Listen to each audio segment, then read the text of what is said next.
Welcome to Spirit, Purpose, and Energy. I'm JJ Flazanes, your host, and thank you for downloading today's episode. Today I'm going to do a half and half. I'm going to record a little bit of new stuff in the first half and talk about how to deal with enjoying the holidays without the guilt, enjoying the holidays without too much of weight gain, doing some of the newer methods that we're doing and talking about today to help balance out what happens over the holidays. And I'm also going to re-release a show that I published a while back called The Truth About Sugar with Jeanne Peters, because I think we all need a reminder that all carbohydrates turn to sugar. Now, that doesn't mean that things like fruits and vegetables are bad for you because they turn to sugar. It just means that they turn to sugar. And as we reviewed in the show about keto diet, and I know there's a lot of you vegans out there, let me speak to this for a second. So depending on what you want to believe, you're going to find science to back that up. There was a movie called, I believe, What the Health? And I know that I saw several physicians that I trust and respect do a play-by-play on some of the things that were said, some of the claims that were made that actually weren't validated or substantiated with any science. So I'm sure it happens on both sides. And I'm not here to bash veganism by any means, because there's a lot of good things about being vegan, like eating more vegetables and more fruits and eating more simply. We all could benefit from having more greens in our diet, period. But on the flip side, I've worked with several people who've gained a lot of weight being vegan because they eat too many carbohydrates. So we have, depending on your stance about food, I'm here to give you nutritional advice based on science and the science that the people that I trust and have worked with and seen things work. I saw a post recently that said that the keto diet didn't work, and that couldn't be further from the truth, because I've had clients, as well as myself, who've had a really hard time losing weight and getting rid of some of the symptoms that they've had of being bloated and of losing their hair and having their metabolism be really off and having sort of Western conventional medicine not know what to do about it. And once they reduced the sugar in their diet and the carbohydrates and went more keto, not only did they lose weight, but their body went back to normal. So let me just remind you, whatever diet, whatever food plan you're going to follow, my recommendation for you is to try it and see how your body responds to it. Nutrition needs to be personalized, and regardless of what path you choose, there's still going to be sort of the best practice of each one of those diets, whether it be keto or vegan or paleo or grain-free. It doesn't matter. But again, it matters in terms of how your body responds and what you're willing to do or not do. Because after doing keto for 10 days, I loved the results and I loved what it helped me to heal. And I will do it again. Is it sustainable and easy to do? Absolutely not. So unless you have somebody else on board who you cook for or live with that is willing to do it. And I do kind of, but it's not necessarily something that I would suggest somebody sustains. I think that eating your vegetables is important and having your greens and your nutrients is absolutely important. But I also know from firsthand, as well as many clients I've worked with and people's bodies who's transformed and whose diabetes have reversed, that too many carbohydrates is not what our body needs. We don't move as much as we need to. And on top of that, most of your exercise programs suck. Sorry to tell you, but most of you are doing still cardio-based, calorie-counting exercise that doesn't focus on building muscle. And we're going to cover a little bit of that today. But before I get started, I just want to remind you of a couple things that are coming up very quickly. The Releasing What Weighs You Down, which is definitely going to be the last time I do it like this, will be January 10th to the 13th. There are still spaces, and I'm willing to work with you if you know you need to be there. Let's figure it out. I promise it'll be powerful. I promise it'll be worth it. And I just don't want you to miss out on an opportunity that may not come back. Because if cost is the issue, know that the future events are just going to be more because of how I need to change the location and where it's going to be. And I mean, I don't have to change it, but where it's going to change too. Okay. So I don't think it's going to get too much cheaper. So if it's about the cost and you think you can swing some kind of payment plan, reach out to me, because I'd rather you be there and for us to figure it out than to regret that you could never experience what happens in that room. Because remember, we have Lisa Thomas, who's doing clearing. She's doing inherited emotional DNA clearings, a couple of them actually during that, which that in itself is worth the price of the ticket.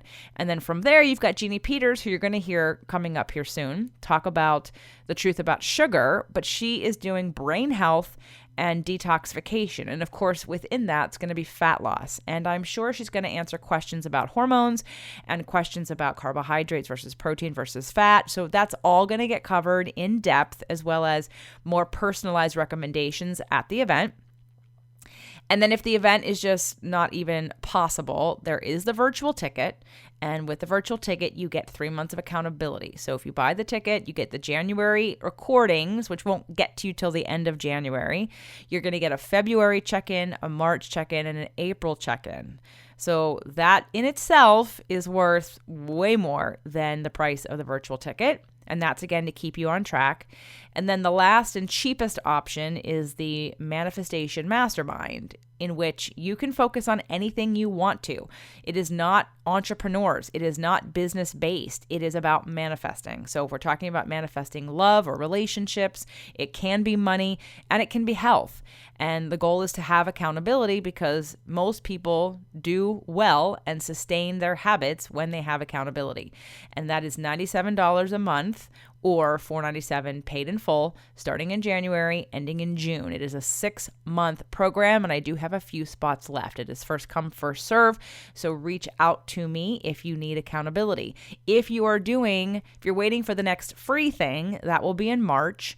That will be the Manifestation Challenge. But just remember, if you're someone who isn't following through with things, then it doesn't matter how much information you have. It's about keeping yourself accountable and figuring out a way to implement and integrate the information that you want to live into your life. And that's where the accountability piece is super important. So when it comes to the holidays and knowing that there are new foods, traditional foods, emotional situations that might lead to more eating, overeating, stress eating, casual eating, here's a couple different things to consider doing. The first one is going to be intermittent fasting, and we have not done a show yet, a full show, which we will, about intermittent fasting. There are 3 kinds of intermittent fasting I want to introduce you to. The first one is 16-8 method. That involves skipping breakfast and restricting your daily eating period to 8 hours, such as 1 to 9 p.m. Then you're going to fast for 16 hours in between. The point of intermittent fasting is, again, most of us are eating too much. We're eating too much sugar, and we're eating too many carbohydrates. We have too many calories we don't need in our body. So in order to utilize the sugar already in your blood, you're going to fast. So if you're on a day that's not a holiday celebration, or even if it is a day that has a holiday celebration, if you aim to do some intermittent fasting where you are only eating in an 8-hour period and you're fasting for the other 16, you actually may find that you sort of kind of come out even at the end, and you don't have either any or as much weight gain if you still choose to eat all the things that you want to eat during the holidays. So the 16-8 method, I think, is easier when you add a bit of keto into that, which means you're going to increase your fat intake. When I did the intermittent fasting and keto, that was the best, because when you're eating more fat, like when 70% of your calories are coming from fat, you are not hungry at all. Now, if that's too extreme for you during the holiday season, I understand that. But if you just increase your fat, first of all, you can't just decrease your carbs and not increase your fat, because that's not going to help you feel full. And if you don't feel full and you've got cravings, then you're going to feel restricted. You're going to be unhappy about it. And then you're going to say, screw it. And you're going to eat and overeat something just because. So try to increase more of healthy fats. And that would be nuts, nut butters, avocado, any of the dairy-free cheeses that are made from nuts or cashews, coconut creams, olive oils, what else? Sesame oil, again, just nuts in general. If you eat meat, more egg yolks, those will all, bacon, those will help you stay more full. So the 5-2 method is that you consume about 500 to 600 calories on 2 non-consecutive days of the week, but eat normally the other 5 days. So basically you're fasting for 2 days out of the week, not back to back, and you're eating 1 meal during that day. And you can play with which meal it is. Some people want to eat a really, good breakfast with, like I would say, eggs made it with grass-fed butter or the vegan butter or olive oil with an avocado, like a whole avocado. And make sure you have your egg yolks. And so you've got a lot of fat and you've got some protein and your B vitamins, and then you can kind of go about the rest of your day. If you can drink water and maybe some tea unsweetened. So if you can do that, now sometimes it stimulates people's cravings to eat in the morning. So maybe you wait and you have that meal or something similar to it at the end of the day. So the 5-2 plan means the other 5 days you eat normally, you eat whenever you want, you eat as much as you want. But at least you give your body 2 days of, again, utilizing the sugars already in your blood that you aren't using. Now, there's one more plan I don't talk about very much. It's called the Eat, Stop, Eat. This involves fasting for 24 hours once or twice a week. For example, by not eating from dinner one day until dinner the next day. So it wouldn't be like you wake up hungry. Again, it's still similar to the 5-2 method, except you're just doing it, and you can do it once or twice a week, but it is a full 24-hour fast. Okay, so those are the 3 ways that you can do some intermittent fasting. And again, the benefits of intermittent fasting is that you're going to increase your levels of growth hormone. And this has benefits for fat loss and muscle gain. Your insulin sensitivity improves and your levels of insulin drop. And lower levels of insulin make stored body fat more accessible to use when you're actually doing exercise or just using it for regular energy during the day. When you fast, your cells initiate cellular repair processes. So you're going to build more cells. You're going to strengthen your cells.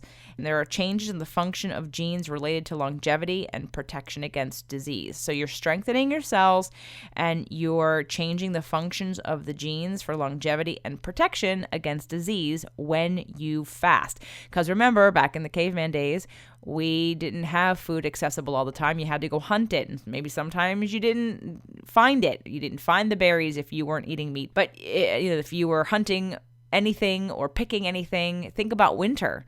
I mean, what are you eating vegetable-wise in the winter if you're somewhere? So in terms of our bodies are built to fast and fast in a scientific way. So think about intermittent fasting during the holidays on the days that you're not with people, that you're not having a party or with family, okay? And the other thing, of course, is to go back and listen to the show with Jimmy about keto and about the days that you're not eating with everybody else. I mean, I can tell you from experience, after doing 10 days of keto, I felt like my metabolism shifted. I felt like my body was burning more from fat than it was from carbohydrates. And I was taking the test, the strips that you do with your urine or your saliva, which is not the most efficient way to do it, but it was the easiest, fastest, cheapest way for me to try it. And eventually in the future, I may get a little bit more interested in more accurate testing. But for now, the point was taken. I know my body. I know how it responds. So some version of intermittent fasting and keto during the holidays will help you curb some of those sugar cravings, will help balance out the days they're kind of going off the deep end and celebrating, which is totally fine and totally cool. But you don't have to do it every day is the point, right? And then, of course, we're going to get into the show here with Jeanne Peters about sugar. And hopefully that will remind you when you're eating to make a choice between something that's terribly carbohydrate and something, like instead of having carbs at all 3 meals, pick 1 or 2 that are the most important to you. It's really a time to ask yourself, is this the right time to be having something that's really super carbohydrate? Is this the best use of that? And being able to make some other choices, like there's some sugar substitutes that are better than others, using that in some of those cooking and baking goods that you do to eliminate some of the sugar in there. So it's just food for thought. And I thought rather than during Thanksgiving, I re-released the show we did about oil, but I did it like the day before Thanksgiving. So this time I'm giving you a couple weeks to think about all of the sugar and all the extra carbohydrates that we usually consume, and of course get mad at ourselves and make New Year's resolutions. I just want to stop the cycle, and I want to give you tools to help you balance some of the fun and pleasure that you're going to have with food, with the understanding that you can do this biochemically, you can do this with some fasting and come out ahead at the end. So I hope you enjoyed today's show with Jeanne. Hello and welcome to Fit to Love Wellness Wednesdays. Today's show, The Truth About Sugar. We have back one of our very favorite guests, Jeanne Peters. Jeanne Peters is a registered dietitian and healthy aging expert with a mission to help men and women feel more vital energy through the healing power of whole foods and lifestyle medicine. In practice for over 33 years, she specializes in optimizing women's hormone health, digestive and thyroid disorders, and how to break through weight loss resistance. She co-founded the Nourishing Wellness Medical Center with partner Dr. Alan Peters, who specializes in bioidentical hormone health and homeopathy for men and women. Welcome back to the show for season 2, Jeanne. Hey, thanks, JJ. It's great to be here. Well, we love you, Mm. and you're a wealth of knowledge, and the audience loves you, and I love you. Mm. So why not just continue to bring you back? Little love fest going on here, right? We love you, Jeanne. We love you.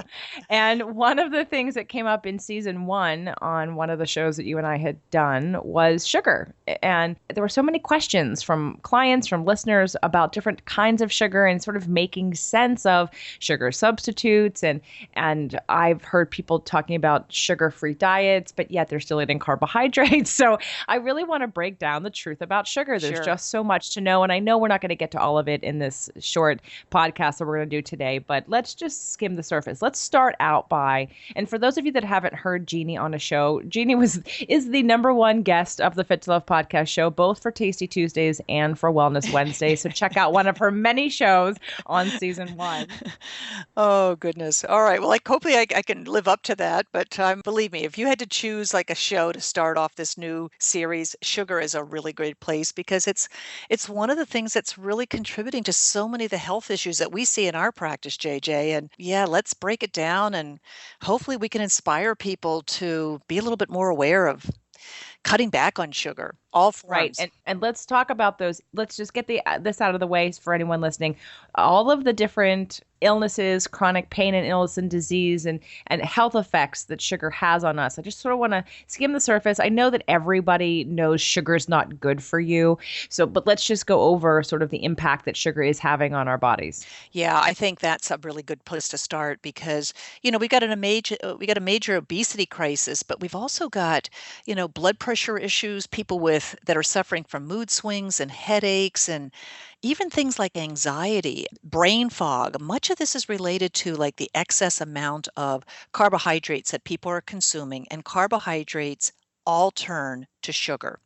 The only thing that maybe varies is just how quickly they turn to sugar. So for example, whether you're looking at like an apple, you're looking at apple juice, you're looking at a soda, or you're just looking at teaspoons of sugar that you put into your coffee or tea, they all eventually turn into sugar. And what happens, JJ, is you could think of like your muscles and your liver, which need that sugar for energy. You could think of them as like a sponge. So your body will break down those foods that contain carbohydrates into sugar, and then your body uses something called insulin, which is like a carrier to help transport that sugar from your bloodstream into the muscles and the liver, where then the body can store that. So think of it as like a sponge. Think of your muscles and liver like a sponge, and your body will continue to fill up those holes in your muscles and your liver until it reaches a saturation point. After that point, anything more that you consume, your body has to store it. So that's when it starts storing some of that sugar in the form of fat in the liver. And so that's contributing to a major crisis we have right now with fatty liver. And then the second thing is just excess amount of carbs will turn to fat, and usually it goes straight to the belly because that's a quick and easy way to store it. So, anybody that's got belly fat is probably eating more carbohydrates than their body's able to utilize for energy. So, as that starts to build up, you get obesity as being one issue. But if you start driving too many carbs into your body, you also start driving up insulin. And insulin, we now recognize, is a hormone that contributes to fast aging. So insulin is great in terms of just getting sugar into your cells where your body needs it. But if you start putting too much insulin out, it actually has the ability to drive more fat into your fat cells. There's a lot more here, but probably the biggest one is obesity, and then just excess insulin is contributing now to things like blood pressure problems. It contributes to heart palpitations in some people. It can contribute to actually shrinking your brain, JJ. So, and then mood swings, just the ups and downs of having too much sugar in your blood and then all of a sudden, lowering sugar. Just that up and down roller coaster effect really can increase anxiety and mood swings and just general fatigue. That's enough probably just to build a picture. So let me just stop and just see if that seems clear. Absolutely. Yeah, we're good. That's enough reason. And I know blood sugar regulation is an issue for people, and that also can contribute. And you're mentioning about fast aging. So I'm sure there's some kind of cell damage too with too much sugar in the blood and too much. I've heard of infections. And have you heard of infections? Yeah, absolutely. Think about like whenever you put too much sugar in, one of the first things that happens is your immune system gets on overwhelm. The immunity is really interesting. So that's like your key response team, like your inner paramedics, fire department, police department. I mean, you've got a team within your body that's looking to respond to like emergencies. But you start flipping too much sugar into your bloodstream, you really make it difficult for the immunity to go and work effectively. So that's one thing.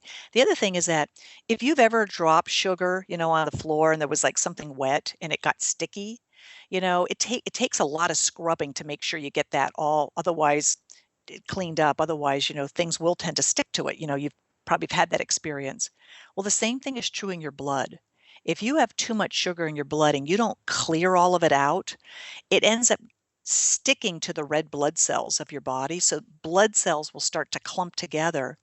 And if they clump together in such a way that they can't get into the tiny little capillaries that feed your eyes, your fingertips, your toes, one of the first signs of prediabetes is that people's eyesight isn't as good because they don't have the clarity because they're not getting the blood flowing in and out of those tiny little capillaries.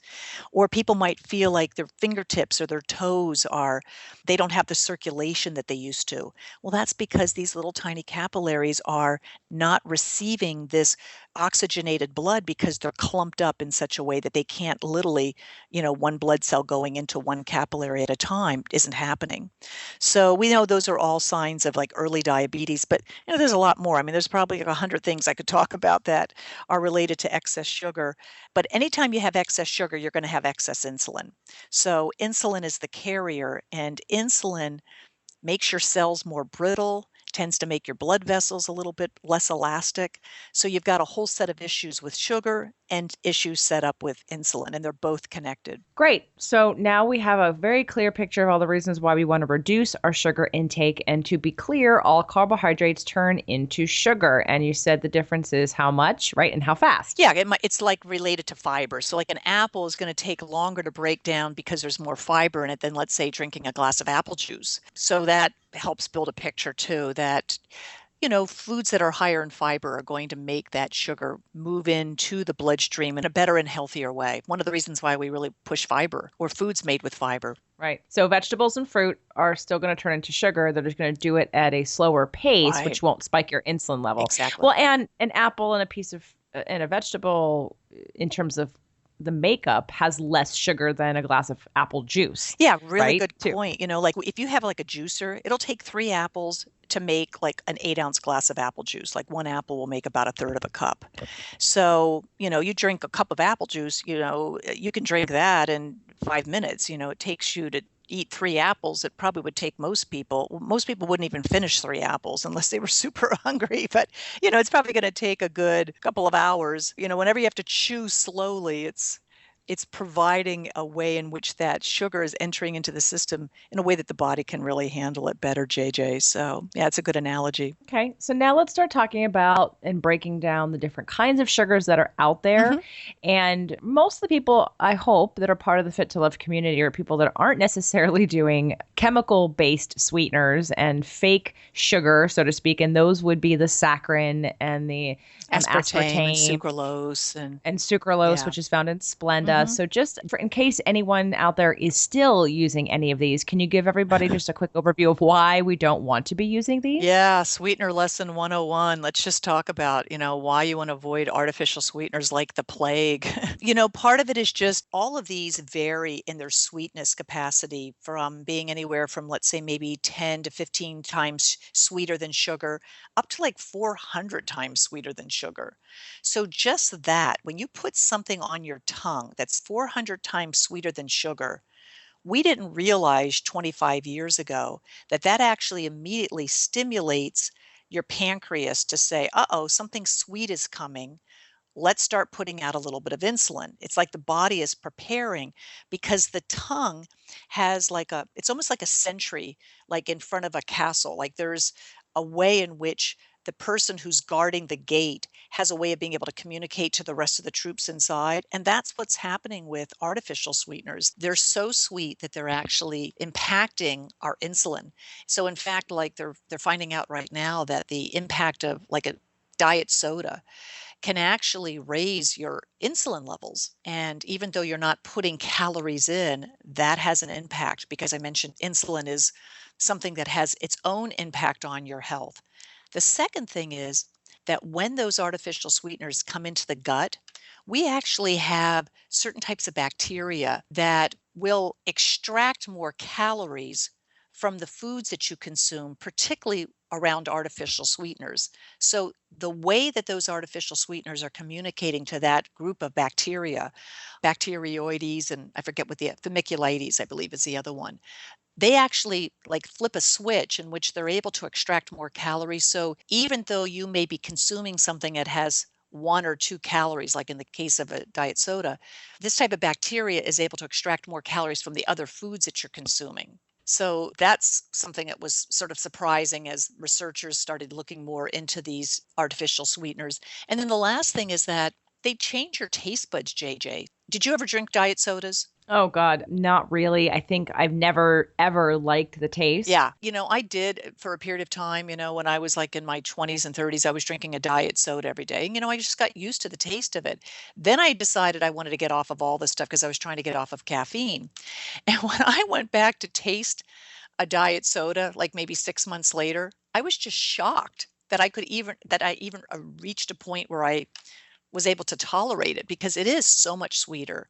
And so your taste buds start to shift so that we want things that are sweeter than we would otherwise if we weren't consuming these. So that has an impact even on, your endocrinology and your metabolism. Right. So people have heard that diet soda is worse than regular soda for these reasons, and diet soda can cause weight gain more than regular soda for the reasons of the increase in insulin from the pancreas, right? And As well as the change in gut our bacteria. gut bacteria and now our cravings and our taste buds because now we want more sugar Exactly. because everything's been shifted by us being used to having something 400 times sweeter than sugar. It's true, so and you know what? You really have to be a good label reader because there's so many drinks and beverages that are on the market right now that are using, they become more aware of the fact that consumers in general are trying to cut back on artificial sweeteners. So sometimes what they're doing is using some artificial sweeteners with stevia. So, and honestly, some of the print is so tiny, and I'm at the age right now where I literally have to have 6-foot arms to read some of these ingredients. So I have to bring a magnifying glass or something because I can't always read some of these things. I don't necessarily buy this stuff, but, you got to do your research for my clients. So, Well, and we want to know. yeah. We want to know what those labels are so that we know what to look for, and we are going to get to that. But Yeah. before we get to that, I do want to move into, you mentioned it, so let's go there. Stevia. Yeah. So the no calorie natural sweetener that people know about is stevia. And you just mentioned something that sounded like a company was trying to disguise stevia. Is there something bad about stevia? Nothing wrong with stevia, but it's one of the things that's been challenging for a lot of the drink and beverage and companies that are interested in trying to sweeten foods in a more natural way. I mean, stevia is a plant. I've had it growing in my garden. The flowers sweeteners actually produce a very bright, strong, but a little bit bitter tasting flour.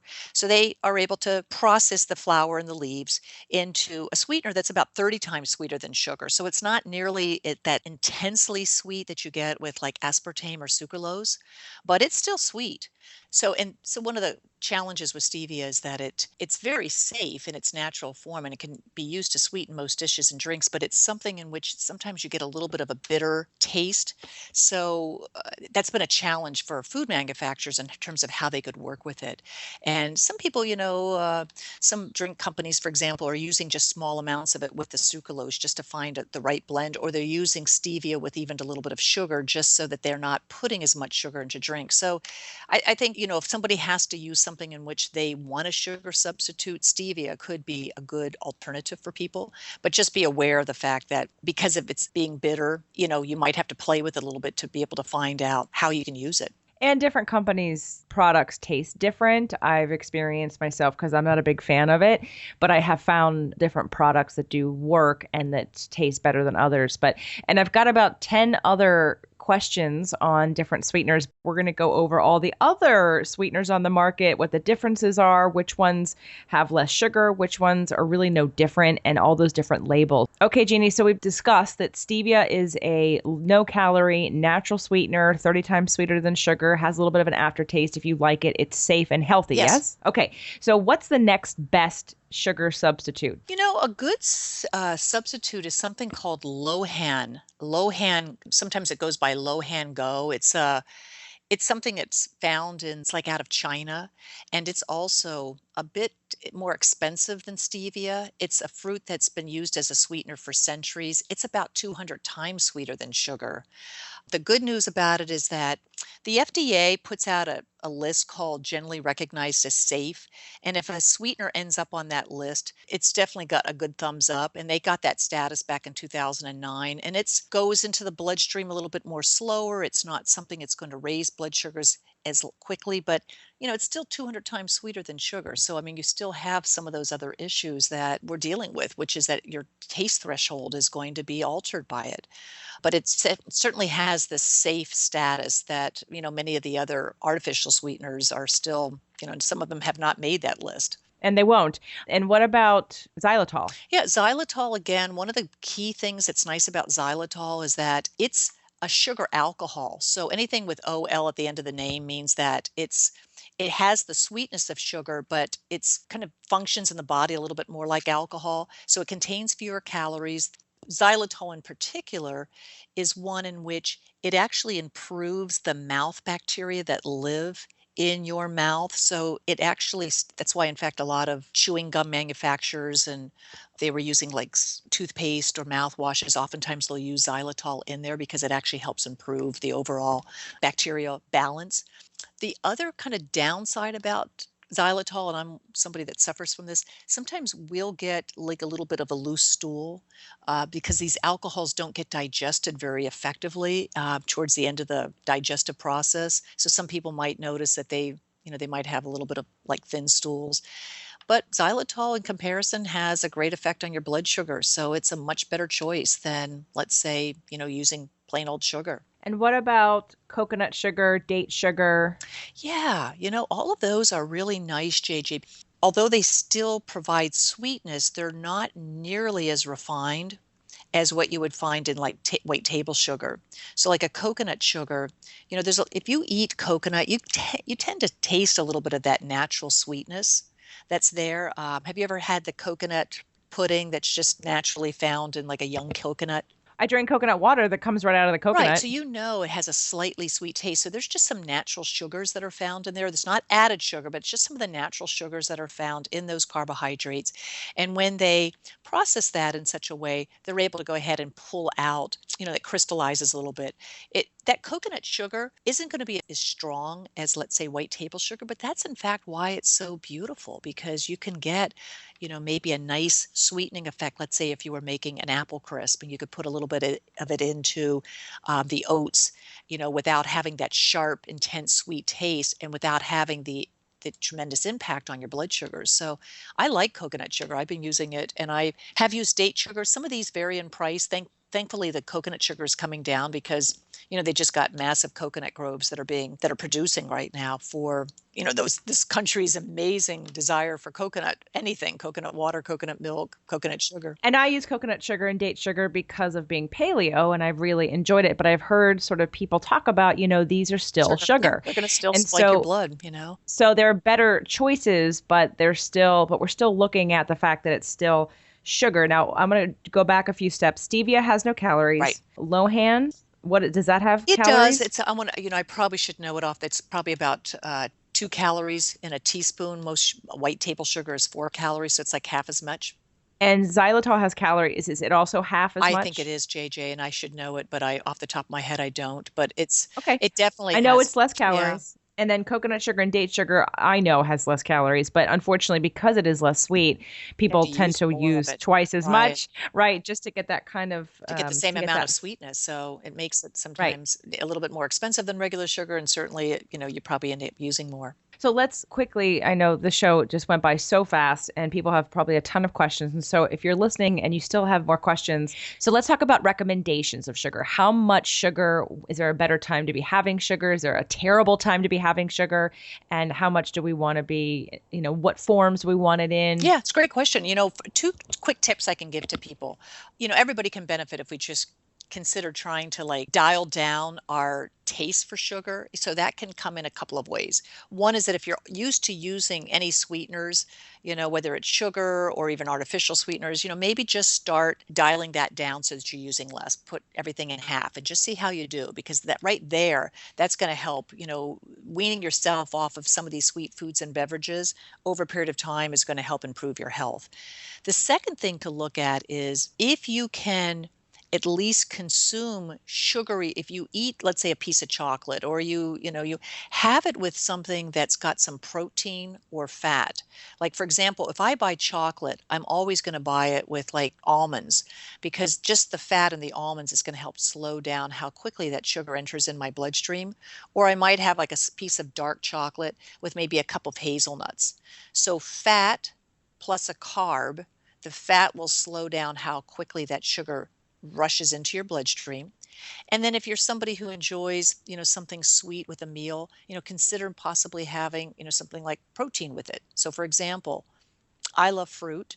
I'm eating a lot less of it these days, but if I have it, I'm going to have it with a piece of cheese, or I might have it with, maybe I would put berries into my yogurt, because the protein and the fat in the yogurt will slow down how quickly the sugar metabolizes. What about those of us that are dairy free? Yeah, I mean, you could do something again with some other kind of protein. So let's say you have a piece. Well, give me an example of something that you eat that's sweet. Well, one of my favorite breakfast additions is I make a raw macadamia nut cream that I did on the show, and it's basically macadamia nuts. There's a little bit of fresh squeezed orange juice in there and a date, and you blend that all up, and then I put it on a peach. So fantastic. Well, that's a perfect example where the macadamia nuts are providing the fat. So you're already slowing down just, let's say the sugar from that peach is going to be less impacted just because you've got that fat there. So that's fantastic, JJ. That's a perfect example of what we're talking about. And then to make it even better, what would be best would for me to have an egg or two before I even eat that. You could do that, but even just sometimes, these cashew creams or macadamia nut, nuts are amazing in terms of how they provide and macadamia in particular, because they're one of the lowest in sugar. They have the least amount of carbohydrates of any nut on the planet. So you're not getting for sure any sugar, and the amount of carbohydrates in there that you would find is relatively low. And that raises another little tip. So if you're somebody who's like a baker, or likes to cook things from scratch like you do, JJ, using your vanilla or your cinnamon, things that naturally enhance the flavor of things that are sweet, will allow you to maybe dial back on how much sugar you might put into a recipe, and you still could end up with really great results. Absolutely. Besides the peach and raw macadamia nut cream, which, by the way, everybody, season 1, episode 70 on Tasty Tuesdays, episode 70.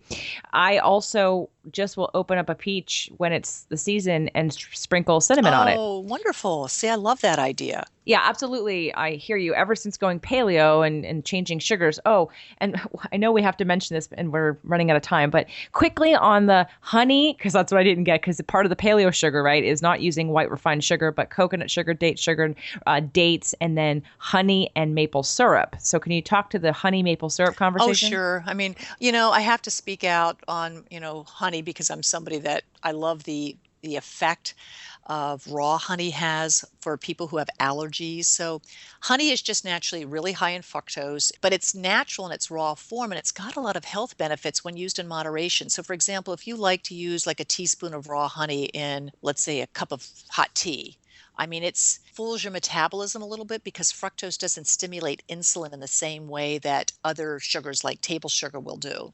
So, and then it also has so many benefits because raw honey helps improve your immunity. So, people who tend to have like seasonal allergies, if they can find a honey that's just found, let's say, in the local area, that can really help dial down like the body's natural response to some of the pollens that are found in the air. So, there's a wonderful benefit there. So it's not just an old wives' tale to Oh, have some no. tea with Oh, no, honey. that's fantastic. Now, I'll tell you, you were talking about maple syrup, and then we have to talk about agave because agave probably Right. is, everybody thinks agave is like the darling, and we should be using it because, it comes from the agave plant, but it also is super high in fructose. And fructose, a good way of explaining that is it's almost like supercharged kindling. Like when you go ahead and break down things with fructose, it tends to put out a lot of heat in the body.